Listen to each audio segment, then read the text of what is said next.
if the guy is going to Dubai, Yeah. then the person that he wants to get married to should be also going in that direction. Or else, if he's going to Dubai, she's going to challenge. It's already defeated. Tabade mobile. I want to drop. I want or to come something. down. So it's a disaster waiting to happen on exactly. its own. So you can't. That's where conflict comes in. Exactly. And Because some conflicts are more foundational than the other. Yeah. Okay. I'm sure you heard us talking already, but we're here back at the Bridge Connect here at the Bridge New York City Church. It's been a beautiful service with Pastor and Pastor Mrs. Bumi Smith. And there have been so many questions. There have been so many, even members of the church also had the ability to ask their questions, which was a little different from the real success from the first service. So I'm going to go straight. First, you know the pain. And that last to do the pain. Okay, I see. I know what's going on. And I know God said vengeance is mine. But today, this vengeance is my own. It's my own idea. So I'm starting with Bera. May God forgive you there. Forgiveness is sure. I'm starting with Bera because I thought you were writing. I mean, you did not write. He didn't I was write. downloading. He was It was downloading. exactly. It was downloaded. Even when one comment was made, it was as how. All right. So what's the takeaway for you today, and how are you going to prepare? Knowing that. Okay, let me know. Right. So I must say that it was such a very beautiful one. I'm glad that we were able to touch on those very important aspects. Yeah. And those important aspects that when you look at the conversation around marriage, those are the constant issues, and it's almost like there's no solution to that. But I'm glad that there was some sort of solution to that, and we're looking at different diverse perspective. But the summary of everything for me will be to just know what you are doing. First of all, as an individual, what are you doing? And at the end, define what the marriage is for you. Yeah. What this marriage for us, me and my husband, me and my wife, this marriage, what is it about? I feel like when all of that has been answered, every other thing will fall in place. It will be easy to yield to God. Yes. It will be easy to serve one another because you both know why you are there. Yes. You both know what you are doing in this thing. So I think that's what I'm taking, and I'm just going to be reinforce it. Another part of it for me was how they helped me make sense of system, especially from real success. One of the questions that's continued to bug my mind consistently is this system. Yes, I know where I'm going. I know things I want to do, but to put it in a way that will say, okay, this is what it will look like, and then we can take a left bend. It's like a Google map. Take a sharp turn by the right, by the left when you see a black. So all of those things sort of, at least it has given a picture of what I'm supposed to do and how to go about it. Yeah. So I'm glad that was possible today. Yeah. Speaking of systems, I think one of the key things about systems is, especially when it comes to marriage, which we were saying before we started, is if you have a system, if you know where you're going, and you have a system for your life, then one of the indicators and criteria for your life, of the evidence of the system, is that the person you are going to marry is able to fit into who you are, into where you're going, into what you've been called to do, into your dreams and your passions. Not meaning that you are going to be completely perfect, but there's going to be some form of alignment between both of you, and that's how we know, those whose systems are really working. And luckily for Wera, who is in the process of who is in the process, I can see that he's taking those things into cognizance. And I know, like Pastor said, some people that don't hold their wives, that don't show affection. I know that Bera will do that. Yes. You will upgrade. You are buying better than Our Pastor Tayo is a good. Let me not do that. Over to you. All right, so the service was so practical, Yeah. and of course, I'm sure, there are so many things that you hear that is almost like setting the captives free. Yeah. A lot of people in their marriages have been held captive. Yeah. Those experiences, those exposes, those questions too were point blank. The one from Otunla was point blank. Men die in silence. They do virtually everything for their family, and at the end of the day, they'll say, "Is that what your mates are doing?" And you will look at it. Of course, Pastor gave the example of the guy who got to the UK or wherever and went driving a forklift. I can guarantee you, if they go check the guy's background, he probably was earning better when he was in Yes, Nigeria. earning better in Nigeria. So when he got there, he just looked at it. Okay, we've changed countries, but let me.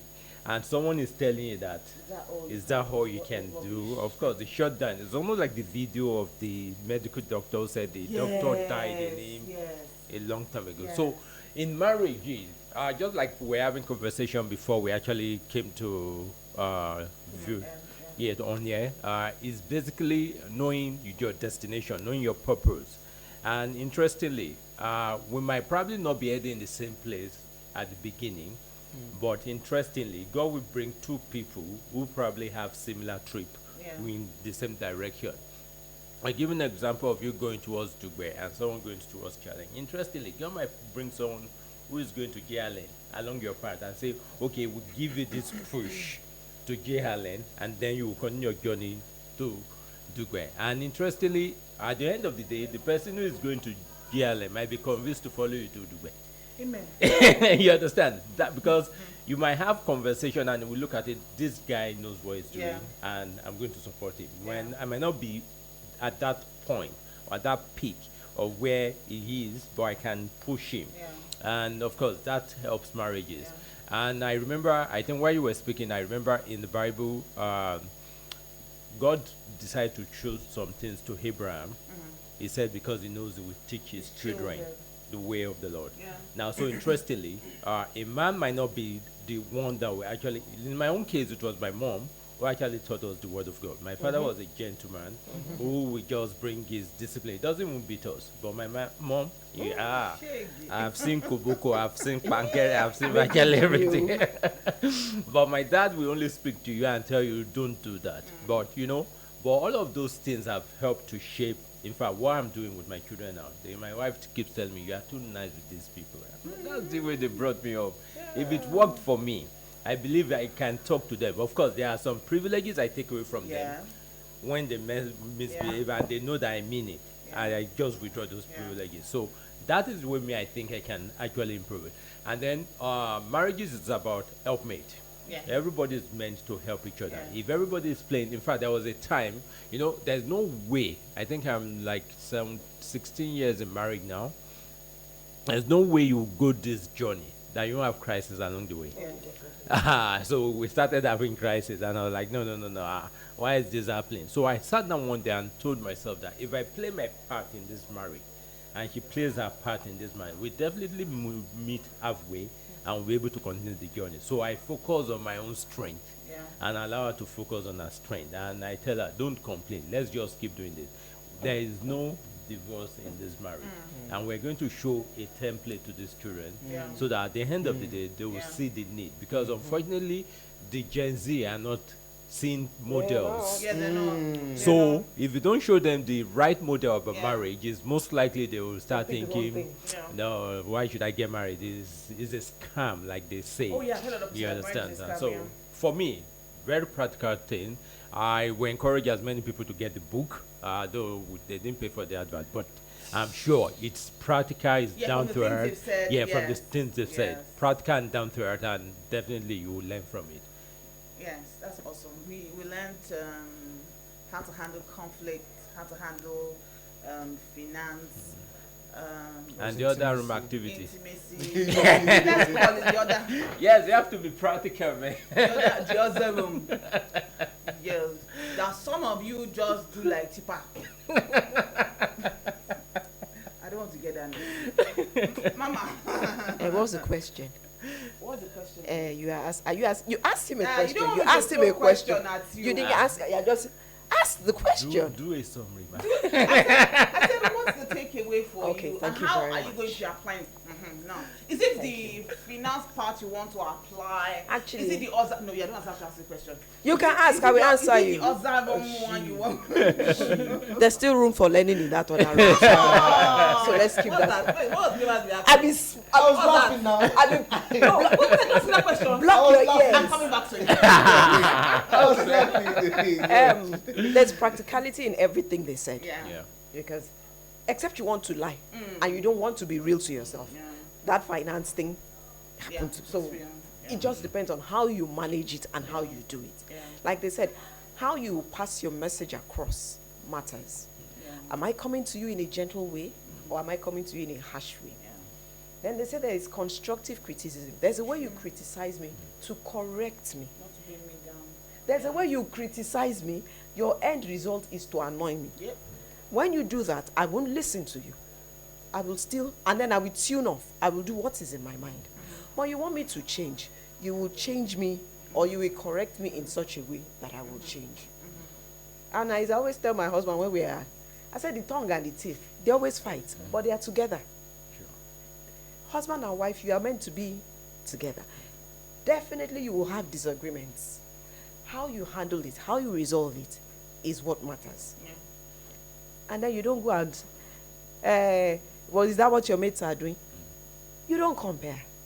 Your husband is unique him. There's only one original me in this world because God created just one original me. There's no fake. At all. So you don't, the way I am brought up or how I think is different from the next person. Yeah. Don't compare yourself. Yeah. It's in the process and place of comparing. And you start, I'm not looking at what this one's husband is doing. He's buying, but I didn't marry that person's husband. Yeah. I didn't marry that person's wife. You are my wife. You are my husband. So we relate on our own wavelength. I don't know what obtains in house B. What obtains in house C. I cannot come and use what I see outside because definitely I would see the outside. I'm not inside. I don't know what is going on. I can't come and use that for what is going on. So have your head screwed on properly. Screwed on straight. And don't be moved by what you see. Gold. What is that formula? All that glitters. Ain't gold, baby. It ain't gold. It's just shining. Exactly. It's just shining, but the real substance behind that gold ain't there. Yeah. So much has been said in this case. And I remember, when the issue of financial responsibility came in, I was just laughing because, and I was glad when we got to that point where Pastor mentioned Ibuku and Ushika. Because that has really been my mentality from the word go. Because I ask myself, so if Ibuku was in my shoes or Lakija was in my shoes, is it like Pastor Bernard Pastor will have said when they said, "She owobe ni Lakija fe bere." Because and like Ibuku should also say, money should not be an issue in the marriage. As seemingly impossible as that sounds. But it's extremely possible because money is a tool. Sure. And so who has it? When there is mutual respect, and that's why when Pastor says your marriage is a vehicle to achieving a goal, going to a destination. If whoever has it is the one that has it. And I also got when I heard money doesn't deny the fact that the guy is the head. It's leadership. It doesn't. Leadership is not about money or not. So when I see babes misbehaving because they seem to be earning more, or the guy can't do certain things, then the guy too begins to react, it's because there's a misunderstanding of what leadership is in the home setting. And I think what we start from is also look at families and look at society, and we need to go back and reset, recalibrate, and put, so like Berana who is planning I don't enter trouble like this. So for Beba who's trying to get married, he knows that even though he may not, if his babe, for instance, is earning more than him, it shouldn't make you feel it's not going to diminish your little it shouldn't. You should just stay in that place of, I'm the head of this home. And then she also has to understand that leadership is not money. Leadership is value. Leadership is direction. Leadership is strategy. And so all those things we put in place. You need to just go back and listen. because there is always a way to handle every situation. There's always a way to solve every problem. And like I've said, or like we've all said, no two marriages are the same. So what works for pastor, for the Smiths, in their context, pick the principles. It doesn't mean it's going to work for Gbera and his wife. I need to hear what we say. So just calm down, let me finish. Doesn't mean it's going to work for him or going to work for Pastor Tay. You know, so when Pastor say, I don't see couples holding their, I say, no, Pastor Tay is an exception. I've seen it's not, you see, it's not all of them. You should be romantic. It's not every man that will say, yeah, let us hold. Some men, let them some form of, you know. Their love languages are different. That's what I'm saying. Some marriages are not the same. Okay, for instance now. Inside their houses. Exactly. You will know that it's inside the house. Okay. Something? Eh? So that's not how much you can take today, but I need you to go back and listen to that, because a lot of deliverance in it. If you're the one who knows how to manage finances, then handle it. If the guy is a overspending or the lady is overspending, the one who knows how to save and manage should be. And then you just go back and listen. If we go on, we won't finish here. And the sense of this is not to create another service. Is to ginger you to go back and listen to the message. To go and listen to the first and the second service. Remember, faith cometh by hearing, and hearing by the word of God. And so on Monday, tomorrow, 9 p.m., join us for our half end of prayer with Pastor Francis. It's always beautiful. On Tuesday, we have intercessory prayer. Pastor Isaac, I believe, will be handling that. And then Gbera, is handling Kingdom Conversations on Wednesday. And then this weekend, Saturday, like I said, this was just like a teaser. We are not starting this with I believe Friday is first, second. So Friday is May 1st. Happy Workers' Day. Happy Workers' Day. Happy New Month in advance. Nothing's happening on May 1st before you come to church. Nothing's happening. So Saturday, leadership meeting. Yeah, but it's live. It's live leadership. Yeah. It's live here. Physical meeting here. Leadership meeting. Please don't miss it. Even if you're an outsider, you can still join us and learn. Although you was here, also our destiny learner, but you will still learn certain things. And then on Sunday, 2nd of May, we'll be back for our Build Success Seminar and our network service. Please don't miss any of our services, because you will definitely be blessed. And we'll be back on the 9th and the 10th of May. On the 9th, we're having the first session of our Mother's Day celebration. We're having beautiful women. We have Edem Osai, we have Mrs. Olatoye, we have Pastor AJ, our very own Auntie AJ, we have Deshola, the kind of Pastor Silk our very own Silk and Purple is going to be there Saturday morning. And then also be having a dinner, singles and couples. So I'm sure Gbera will be there. Sure. You have forgotten to mention the key speakers. I'm getting there. I'm getting for the Saturday and Sunday. I'm getting there now. So singles and couples, I'm sure Gbera will be there. I'm sure Pastor will be there. With their better halves and all that. Like my sister. Are you going to be there? Yeah, she'll be there. She'll be there. With her Bobo, her sugar daddy. Sugar daddy. Sugar daddy. See, everybody will be there. As they have a dinner with the one and only Paitoa and his beautiful wife. And on Sunday, on the 10th of May. We'll also be having our 2 services, same thing with Reverend Bade and Pastor Mrs. Mudibola. Am I right? Mudibola? Yes. Ogunlano. So please don't miss it. Tell your church that you're not coming on the 9th and 10th. I'll just collect permission in advance. And even if you don't go to church too, please come. There's something for you. If you don't go to church, you're not home. You're supposed to be here now. But if you go, you have church, just tell them, please just give me this one Sunday up in the year. We'll come back, faithful member. We'll just invite you. All right, so that's how much we can take today. Till we see you next week Sunday. Stay blessed. Bye.